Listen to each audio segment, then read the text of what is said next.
भारतीय संस्कृति पर्वों और त्योहारों की संस्कृति है और इन पर्वों में रक्षाबंधन, ये श्रावणी पूनम भी जो आज है, ये बहुत महत्वपूर्ण पर्व है। इस पर्व के संबंध में कई कथाएं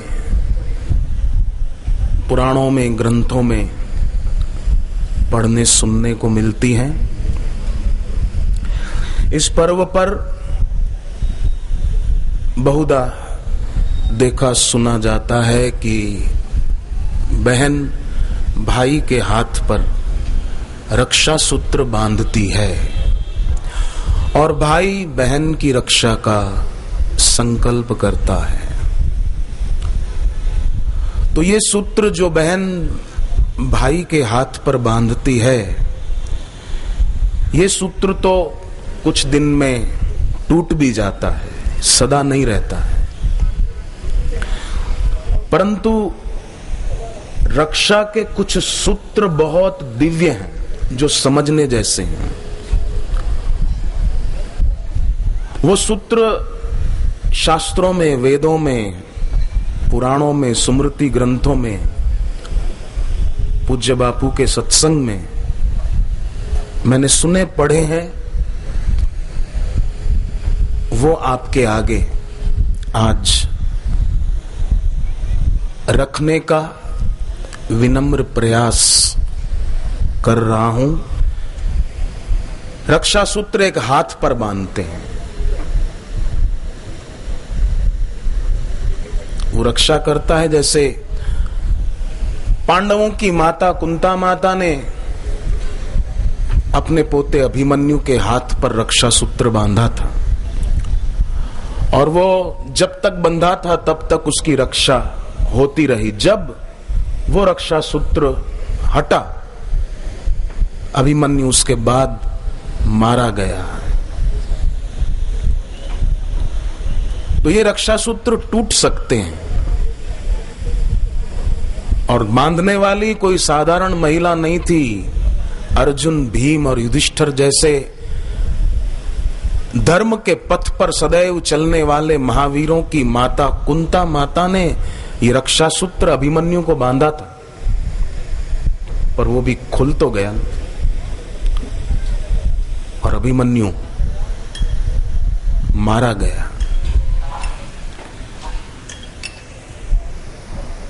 पर ये रक्षा सूत्र ये ऐसे हैं कि जो मारते नहीं है, तारते हैं, जो संहारक नहीं है, उद्धारक हैं। ये ऐसे दिव्य शास्त्रोक्त रक्षा सूत्र। आज जिन रक्षा सूत्रों की बात हम करें वो हाथ पर नहीं, वो दिल में धारण किए जाते हैं। और वो रक्षा सूत्र 7 हैं। इन 7 रक्षा सूत्रों के द्वारा हम सब के चारों तरफ एक दिव्य और दैवी रक्षा कवच अपने आप तैयार हो जाएगा और वो हर पल हर क्षण हम सबकी रक्षा करता रहेगा।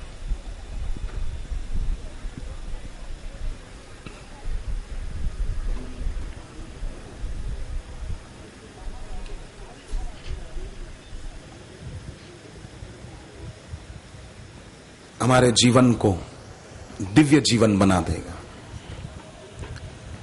जिसमें पहला है दिव्य रक्षा सूत्र आत्म नियंत्रण। इसको आत्म संयम भी कह सकते हैं। नियंत्रण सर्वप्रथम दृष्टि पर हो। अगर हमारी दृष्टि पर हमारा नियंत्रण नहीं तो बहुत कुछ हम खो देंगे, बहुत कुछ खो देते हैं। दृष्टि पर नियंत्रण, आंख पर हमारी मालकियत होगी ना, बहुत सुखी रहेंगे हम। जीवन में किसी चीज की कमी नहीं रहेगी। विवेकानंद को किस चीज की कमी रही? शबरी को किस चीज की कमी रही? मीरा को किस चीज की कमी रही? शबरी और सहजोबाई को भूरीबाई राजस्थान में हुई, फूलीबाई राजस्थान में हुई, सौराष्ट्र में गंगा सती हुई, इनको किस चीज की कमी रही? कहां इन्होंने बैंक में खाते खुलवाए थे और कहां इन्होंने अमेरिका और कनाडा जाकर अमेरिकन डॉलर और कैनेडियन डॉलर कमाने की इच्छा की थी? नहीं की थी।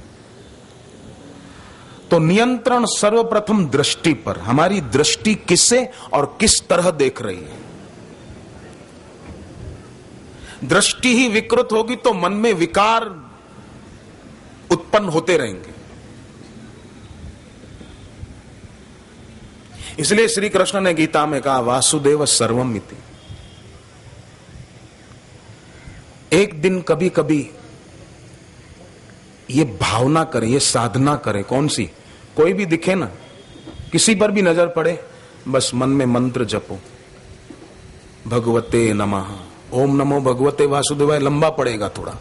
किसी पर भी नजर पड़ी, बस भगवते नमः, भगवते नमः, भगवते नमः। अभ्यास करना पड़ेगा शुरुआत में, बाद में अभ्यास करना नहीं पड़ेगा। बाद में वासुदेव सर्वमिति, बस भगवते नमः, भगवते नमः। तो दृष्टि पर नियंत्रण। आंख में पाप न रहे, पुण्य रहे। दृष्टि से ही विचार बनते हैं, फिर संकल्प विकल्प होते हैं, फिर संकल्प बुरे भी हो सकते हैं, फिर बुरे काम करेगा आदमी, पतित हो जाएगा। इसलिए दूसरा नियंत्रण विचारों पर, एक दृष्टि पर, दूसरा विचारों पर नियंत्रण। पतंजलि योग दर्शन में आया सुमृति पर काबू, फालतू बातें दिमाग में घूमती न रहें। तीसरा नियंत्रण व्यवहार पर। हमारा व्यवहार शालीनता से भरा हुआ हो, सभ्यता, उठने में, बैठने में, चलने में, और फिर उच्चार, वाणी के द्वारा दूसरों को धीरज दिया जाए, दूसरों को अभय दान दिया जाए। ऐसा नहीं कि वाणी के द्वारा दूसरों की श्रद्धा पर प्रहार किया जाए, दूसरों के प्रेम को तोड़ा जाए। ऐसा उच्चार नहीं होना चाहिए। शब्द ऐसे बोलो कि किसी की भक्ति बढ़े, किसी की श्रद्धा बढ़े, किसी की प्रीति बढ़े। ऐसे शब्द बोले जाएं। वाणी से द्वेषपूर्ण वचन बोलना ये असंयम है। तो सम्यक उच्चार, वास्तव में देखा जाए तो भगवान का नाम ही सम्यक उच्चार है, नाम जप करना। इसलिए जिन्होंने दीक्षा ली है वो भाग्यशाली हैं, जिन्होंने नहीं ली है उनको गुरुदेव से भगवान नाम की दीक्षा लेकर जप करना चाहिए। आत्मनियंत्रण में दृष्टि पर नियंत्रण, विचार पर नियंत्रण, व्यवहार पर नियंत्रण और उच्चार माने वाणी पर नियंत्रण। ये पहला रक्षा सूत्र है। दूसरा रक्षा सूत्र संशयों का प्रतिरोध। हमारे में ग्रहण करने की निर्णायक शक्ति, फिल्टर्ड मेंटलिटी। फिल्टर्ड मेंटलिटी माने छनी हुई सोच। हमारी छलनी में रह जाए शांति, उत्साह, प्रसन्नता, समता, उदय दृष्टि।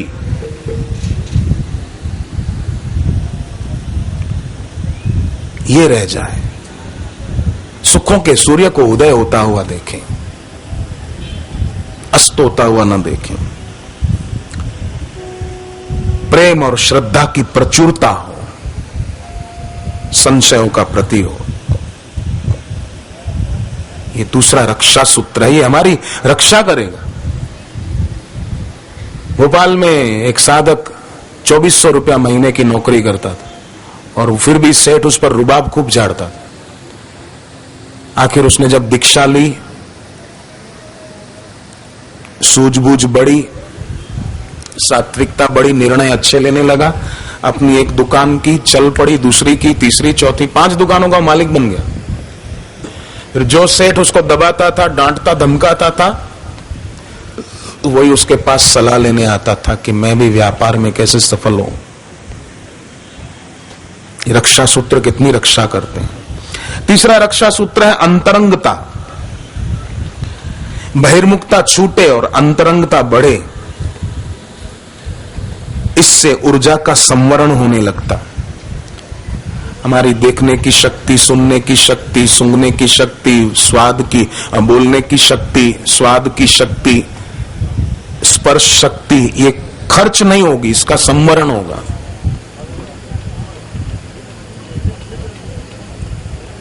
ये तीसरा रक्षा सूत्र है, अंतरंगता।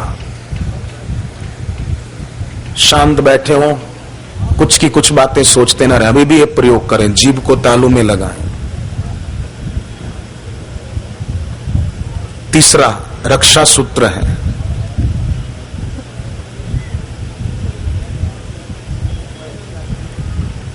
कोई भी इधर उधर का विचार आए फालतू, उसको स्थान न दें।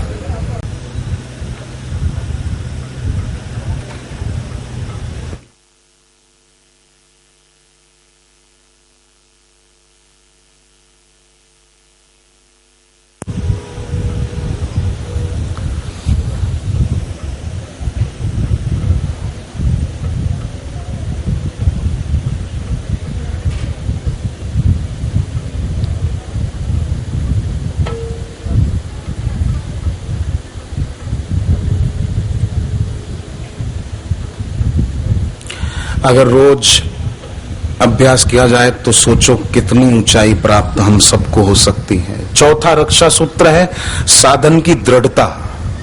साधन की दृढ़ता मतलब रोज जप करना इतना ही नहीं, रोज पाठ करना इतना ही नहीं। साधन की दृढ़ता मतलब एक निष्ठा।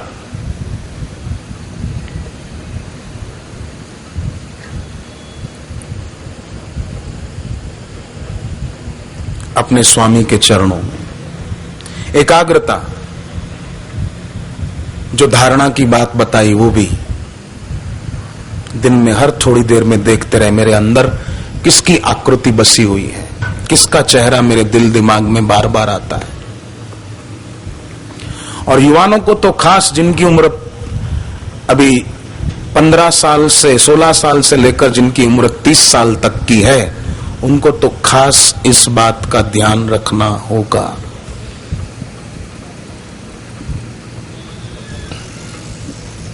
किसी और वस्तु व्यक्ति की आकृति तो नहीं उभर रही।